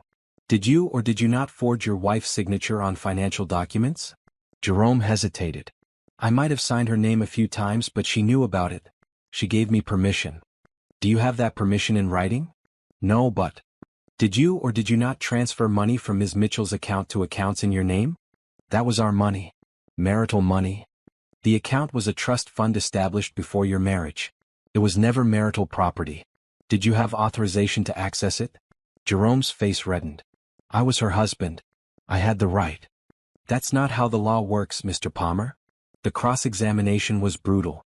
Linda dismantled every claim Jerome made, confronted him with evidence he couldn't explain, exposed his lies methodically. By the time he left the stand, Jerome looked broken. The jury looked disgusted. Closing arguments the next day were anticlimactic. Linda summarized the evidence calmly and professionally. Sarah Chin made a half-hearted plea for reasonable doubt that convinced no one. The jury deliberated for less than 4 hours. We find the defendant guilty on all counts. Jerome's face went white. He slumped in his chair as Judge Hampton read out the verdicts: guilty of wire fraud, guilty of identity theft, guilty of forgery, guilty of grand theft. Sentencing would be in 2 weeks, but the outcome was clear. Jerome Palmer was going to prison. Simone felt a wave of relief so strong it nearly knocked her over. It was done. She'd testified, told her truth, and been believed. Justice had been served. Outside the courthouse, media swarmed. Linda made a brief statement. Justice has been served today. Ms. Mitchell is grateful to the jury for seeing through the defendant's lies and delivering a fair verdict. She looks forward to continuing her healing and her work with the Elizabeth Mitchell Foundation. Simone said nothing. She didn't need to. The verdict spoke for itself. In the car, her father hugged her tightly. It's over, baby girl. It's finally over. It's over, Simone repeated, letting herself believe it. He can't hurt me anymore. That night, Andre came over with dinner and just held her while she cried. Not sad tears, but tears of relief and release. Years of tension, years of fear, all flowing out of her at once. You're so strong, Andre murmured into her hair. I don't feel strong. You are. You survived him. You rebuilt your life. You helped hundreds of other women. You testified in court and got justice. That's strength, Simone. Maybe he was right. Maybe she was strong. Maybe she'd been strong all along, just buried under Jerome's abuse and manipulation. 2 weeks later, Jerome was sentenced to 15 years in prison with possibility of parole after 10. Simone didn't attend the sentencing. She didn't need to. She was done with Jerome Palmer forever. The trial was over. Justice had been served. And Simone was finally, completely free to move forward. The nightmare was over. Her new life was just beginning. 8 months after the trial, Simone stood in the completed Elizabeth Mitchell Center for Women's Financial Independence. The building was beautiful, modern and welcoming, with bright spaces, comfortable furnishings, and every resource a woman escaping financial abuse could need. The grand opening was scheduled for tomorrow, but tonight was a private walkthrough with her father and the foundation staff. Your mother would be so proud, her father said, his voice thick with emotion. This is exactly what she dreamed of, a place where women could find real help, real hope. Simone squeezed his hand. We built it together, Dad. All of us. The center housed legal clinics staffed with pro bono lawyers, financial counseling services, job training facilities, temporary housing for 30 women and their children, and a childcare center so mothers could attend appointments and training without worrying about their kids. It had cost $20 million to build and would cost $3 million annually to operate. But donors had stepped up. The foundation's fundraising had exceeded all expectations. They had funding secured for the next 5 years. We've already got a waiting list for housing, the director of operations reported. Over 200 women have applied for our programs. We're going to change so many lives. The next morning's grand opening was covered by every major news outlet. Politicians gave speeches. Celebrities donated. Hundreds of people toured the facility and heard stories from women the foundation had already helped. Teresa Johnson, the young woman Simone had met months ago, was there with her employer, a law firm that had hired her as a paralegal assistant after the foundation's training program. I want to give back, Teresa told Simone. This place saved my life. I want to volunteer, help other women the way I was helped. We'd be honored to have you, Simone said warmly. The foundation had helped over 500 women now. 500 lives changed. 500 women freed from financial abuse. The numbers were staggering, but Simone knew they were just getting started. At Mitchell Enterprises, Simone had fully stepped into her role as Vice President of Development. She oversaw multiple projects now, managed teams of architects and engineers, and had earned the respect of everyone she worked with. "You've got the Mitchell gift," Richard told her after a particularly successful board meeting. "Your father can see the big picture. You can see both the big picture and all the tiny details. That's rare." She'd also started mentoring young women in the company, helping them navigate male-dominated spaces, encouraging them to speak up and claim their expertise. Her relationship with Andre had deepened slowly, carefully. He'd met her father, who approved wholeheartedly. They'd gone on trips together. Nothing fancy, just weekend getaways to quiet places where they could talk and be together without pressure. Andre never pushed for more than Simone was ready to give. He understood her need to rebuild trust, to take things slow. He was patient and kind and genuinely interested in her as a person, not as Robert Mitchell's daughter or a foundation founder or a survivor, though he was proud of all those things. One evening, 6 months into their relationship, Andre cooked dinner at his apartment, a cozy space filled with architectural drawings and books. "I need to tell you something," he said over dessert. Simone's stomach tightened. "Okay. I'm falling in love with you. Actually, I think I've been in love with you for months. And I know you might not be ready to hear that, and I don't need you to say it back, but I wanted to be honest about how I feel." Simone looked at this man who'd been so patient, so understanding, so genuinely good. "I think I'm falling in love with you too. It terrifies me, but I think I am." "Why does it terrify you?" "Because the last time I loved someone, he destroyed me. He took my trust and my money and my self-worth, and he crushed all of it." "What if?" "I'm not him," Andre interrupted gently. "I'm not Jerome. I'm never going to control you or manipulate you or make you feel small. I'm just going to love you and support you and be grateful every day that you chose to let me in." Simone felt tears sting her eyes. "How do you always know the right thing to say?" "I don't. I just say what I'm feeling and hope it's right." They moved forward together, building something real and healthy and based on mutual respect. Andre never tried to manage Simone's money or make decisions for her. He split bills fairly, respected her independence, and celebrated her successes without jealousy. He was simply the opposite of Jerome in every way that mattered. At therapy one afternoon, Dr. Chin smiled at Simone's update about her life. "You've done remarkable work, Simone. When I first met you, you couldn't imagine a future beyond your divorce.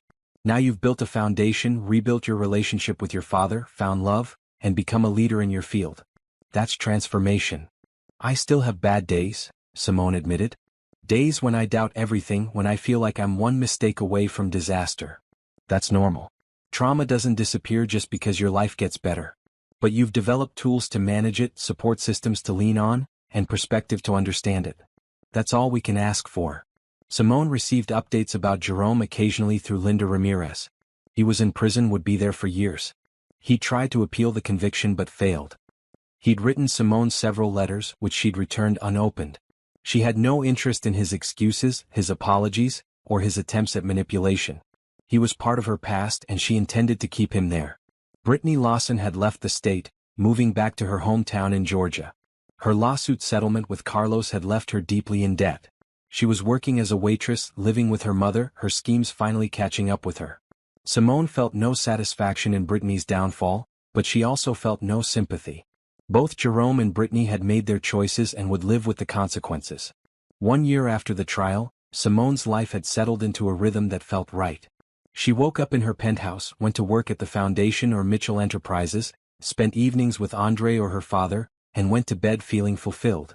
She'd also started speaking publicly about financial abuse. Not to rehash her story but to educate others about the warning signs, the systems that trap victims, the resources available to help. Her talks were powerful, drawing on her personal experience but focusing on practical information. She spoke at universities, corporate events, nonprofit conferences. Every time, women approached her afterward with their own stories, their own fears, their own need for help. The foundation opened satellite offices in 5 more cities. Each one followed the model of the original center, providing comprehensive services to women escaping financial abuse. They help thousands of women now, with plans to expand even further. "You've created a movement," her father told her one evening over dinner. "Not just a foundation but a real movement. Women across the country are talking about financial abuse in ways they never did before. That's because of you. It's because of all of us. The staff, the donors, the volunteers, the women who've trusted us with their stories. I'm just the face of it. You're more than that. You're the inspiration." You took your pain and turned it into purpose. That's powerful, Simone. She was also working on a book, a comprehensive guide to recognizing and escaping financial abuse. Not a memoir, though her story would be in it, but a practical resource for women who needed help. I want to reach women who might never come to our centers, she explained to her editor. Women in rural areas, women who can't access our services, women who just need to know they're not alone and there is a way out. The book was scheduled to release in 6 months. Pre-orders were already strong. Sitting in her office one afternoon, looking at the city skyline, Simone reflected on her journey.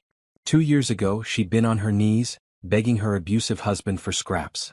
She'd thought she had nothing, was nothing, could do nothing. Now she ran a foundation that changed lives. She held a senior position at one of the largest real estate companies in the country. She had a relationship built on respect and love. She had her father back. She had purpose, passion, and power. Jerome had tried to break her. Instead, he'd freed her to become who she was always meant to be. Andre knocked on her office door. "Hey, beautiful. You ready for dinner?" Simone smiled, that genuine smile that had become easier over the past year. "Absolutely. Let me grab my coat." As they left the building together, Andre took her hand naturally. "Happy?" "Yes," Simone said, surprised by how true it was. "I really am." The past was behind her. The future was ahead. And for the first time in years, Simone Mitchell was excited to see what came next. Because she wasn't a victim anymore. She was a survivor, a builder, a force for change. And she was just getting started. The annual Elizabeth Mitchell Foundation Gala had become the social event of the season. In its 3rd year, it drew celebrities, politicians, business leaders, and philanthropists from across the country. This year's gala would raise over $5 million for the foundation's expanding programs. Simone stood at the entrance of the grand ballroom watching guests arrive.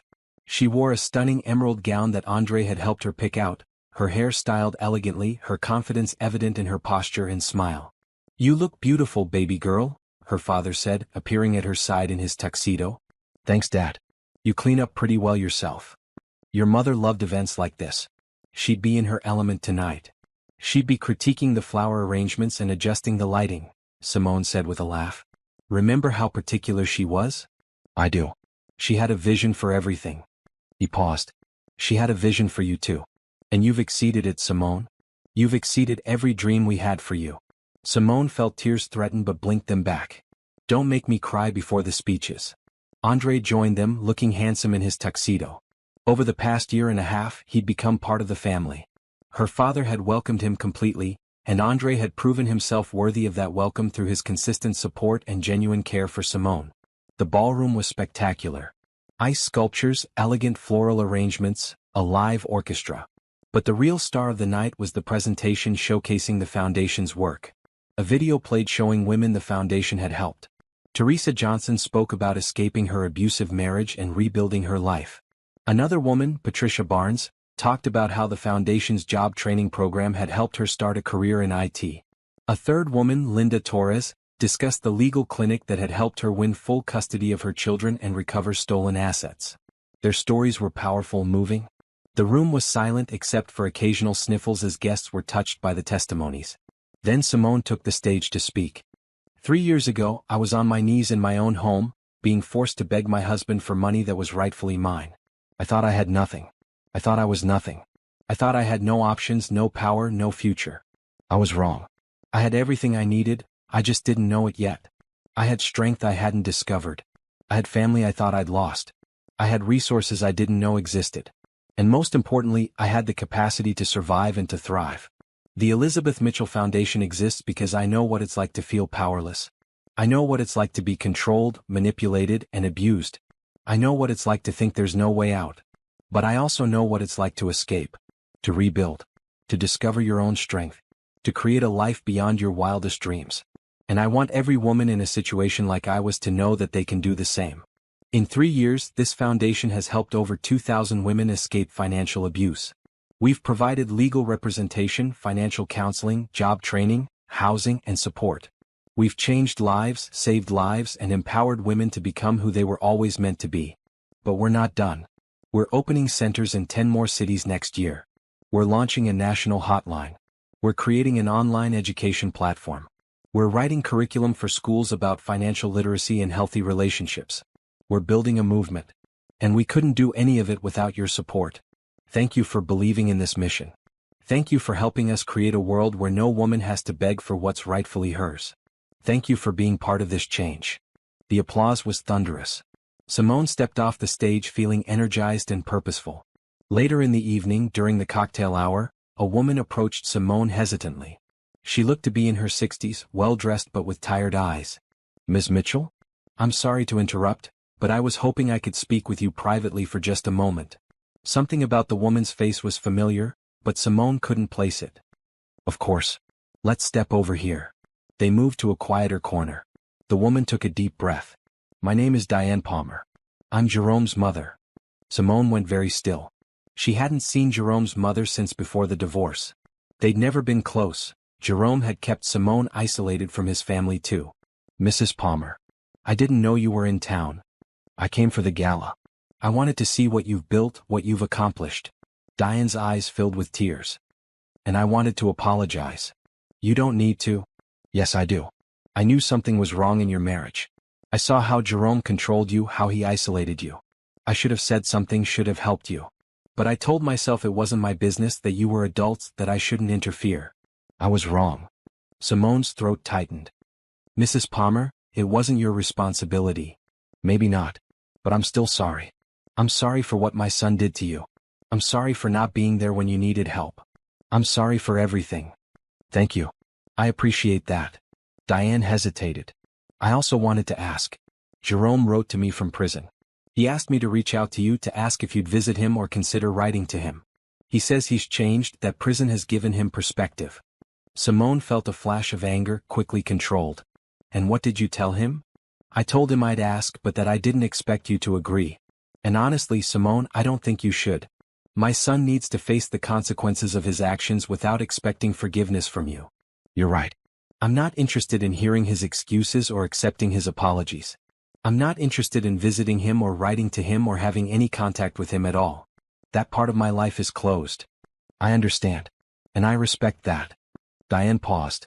"I just wanted you to know that I'm proud of what you've done. Turning your pain into something that helps others, that takes real strength and grace. You're an impressive woman, Simone Mitchell." "Thank you, Mrs. Palmer. That means a lot." After Diane walked away, Andre appeared with 2 glasses of champagne. "Everything okay?" That looked intense. "That was Jerome's mother. She apologized and asked if I'd visit him in prison. And I said no. I'm done with that chapter of my life. I've moved on completely." Andre raised his glass. "To moving on." "To moving on," Simone echoed, clinking her glass against his. The rest of the evening was magical. The auction raised nearly $2 million. Donors committed to major gifts. Partnerships were formed with other organizations. The foundation's reach was expanding exponentially. As the gala wound down, Simone stood on the terrace with her father and Andre, looking out at the city lights. "Your mother would be so proud," her father said again.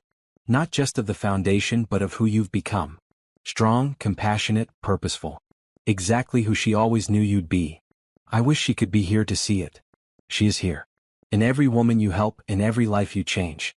Her legacy lives on through this foundation and through you." Andre put his arm around Simone. "You know what's amazing? 3 years ago you thought you'd lost everything. Now you've built something that will outlast all of us. That will help women for generations. That's incredible." Simone leaned into him, feeling grateful and content. "I couldn't have done it without help. Dad, you gave me the resources and support to rebuild. Andre, you gave me love and patience while I healed. The foundation staff, the donors, the volunteers, they all made this possible. But you're the heart of it," her father insisted. "You're the one who turned tragedy into triumph. You're the one who decided to help others instead of just healing yourself. That was your choice, your vision." A year later, the foundation had centers in 20 cities across the country. The book Simone had written became a bestseller, with all proceeds going to the foundation. She'd been featured in major magazines, had given a TED Talk that went viral, had become a recognized leader in the movement against financial abuse. At Mitchell Enterprises, she'd been promoted to executive vice president. She was being groomed to eventually take over the company when her father retired. Her relationship with Andre had deepened into something solid and permanent. They'd moved in together, were talking about marriage, about building a future together. Jerome was still in prison and would be for many more years. Brittany had faded into obscurity. Both of them had become irrelevant to Simone's life, footnotes in her story rather than defining chapters. Simone had also reconnected with some old friends she'd lost during her marriage.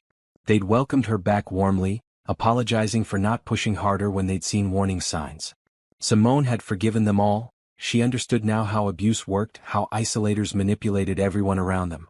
One afternoon, Simone sat in her office at the foundation, reviewing applications for the latest round of housing assistance.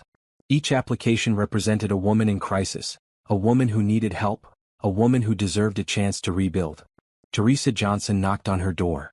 She'd become a full-time employee of the foundation, working as a legal advocate. "Simone, there's someone here to see you.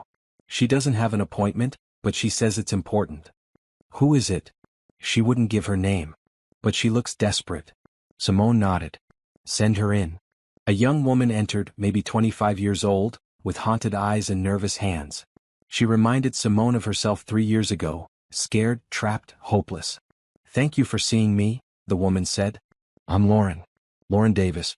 I read your book and I need help. My husband controls all our money. I have to account for every penny. He checks my phone, my email, everything. I want to leave but I have nowhere to go, no money, nothing." Simone stood and came around her desk. "Lauren, you're in the right place. We're going to help you. Can you tell me more about your situation?" As Lauren told her story, a story painfully similar to Simone's own, Simone felt the familiar fire of purpose and determination.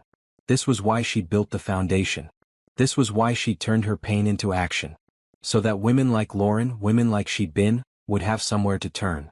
"We're going to get you out," Simone promised. "We're going to get you safe, get you legal representation, help you start over. You're not alone anymore, Lauren. You have us." Lauren started crying, tears of relief, of hope, of finally being believed and supported. Simone held her while she cried, remembering the day her father had told her she wasn't alone, that he had her, that everything would be okay. Now she could be that person for others. Now she could offer the help she desperately needed. That evening, Simone told Andre about Lauren. Another woman saved. Another life changed. How many is that now? Officially? The foundation has helped over 3,000 women in 3 years. But I think the real number is higher. We've educated countless others through the book, the talks, the online resources. We've changed the conversation about financial abuse. You've changed the conversation, Andre corrected. You're the one who had the courage to speak up, to tell your story, to build something meaningful from your pain. I had help. You did. But you were the catalyst.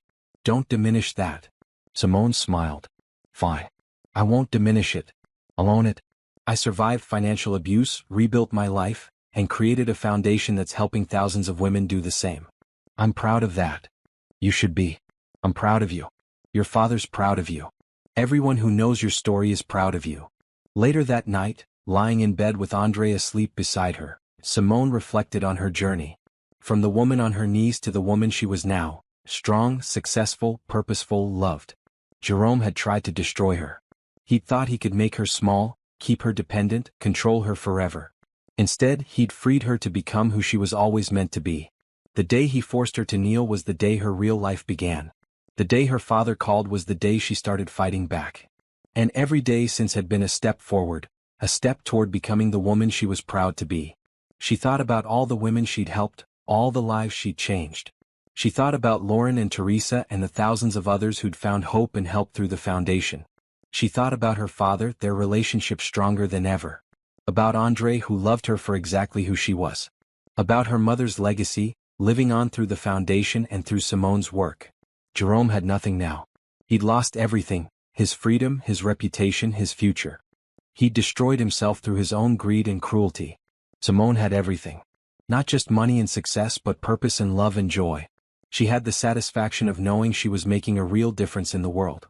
3 years ago, they'd forced her to kneel and beg. One call from her father had changed everything. Now, 3 years later, she stood tall. She'd built an empire of compassion and change. She'd transformed from victim to survivor to warrior for others. And she was just getting started. The best revenge, Simone had learned, wasn't destroying your enemies.